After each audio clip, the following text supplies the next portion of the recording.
tracking all of those changes just for you. Yeah, we had a nice sunny and warm day today, but boy, look at the changes. Clouds are rolling in ahead of this weather system. It's just moving from the north to the south right into northern California. We're going to be feeling the effects of that.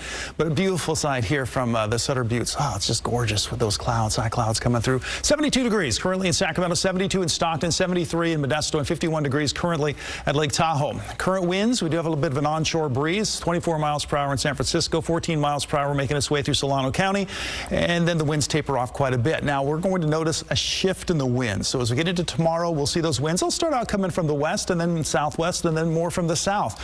Especially as we move from Monday into Tuesday, we're going to notice those southerly winds on the increases. This weather system is right here, center of it right now is right over again the Olympic Peninsula, and this is going to continue to slide south. And so it's got some cooler air with it, and it is going to tap into some water vapor. It's getting a little bit more moisture, and that's what's going to bring that chance for some rain to our area. So let's time things out. So we have the clouds right now, and we'll continue to see clouds off and on again throughout the night tonight. And we may see some showers pop up in the mountains, but the bulk of the rain, or at least the bulk of the precipitation, the rain and the snow, is going to be moving in by tomorrow afternoon. So this is where we have the good boundary here, where we have the heavier rain. This is where we're going to see the stronger winds. So this is when the storminess starts to move in over the Bay Area before noontime. And then you can see right here at 1 o'clock in the afternoon, stretching from Butte County through Yuba City, Sacramento, Stockton, Modesto. It's just all going to be pushing through at the same times as coming in, kind of standing up. And then it rotates through into the Sierra. Now, initially, we're not going to see a whole lot of snow. As you can see, we have most of this coming down in the form of some rain, but some pretty heavy rain at times, especially, again, in the valley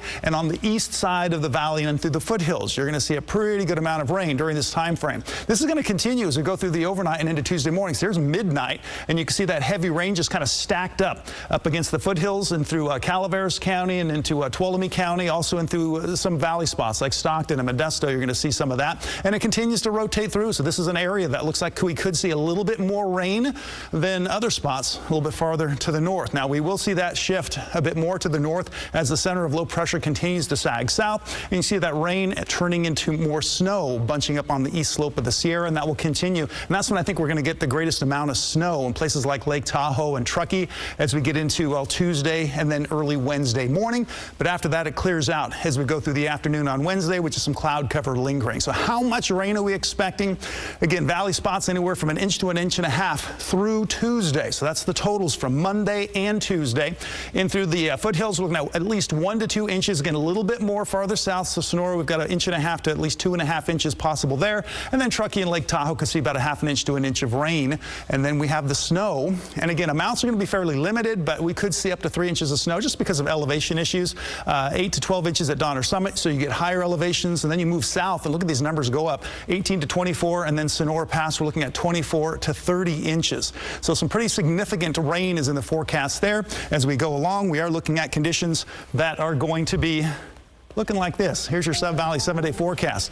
That rain Monday, Tuesday starts to break up. Again, Wednesday clears out. Temperatures are much cooler. We're looking at daytime highs staying in the 60s, and then the sun comes out and temperatures are back in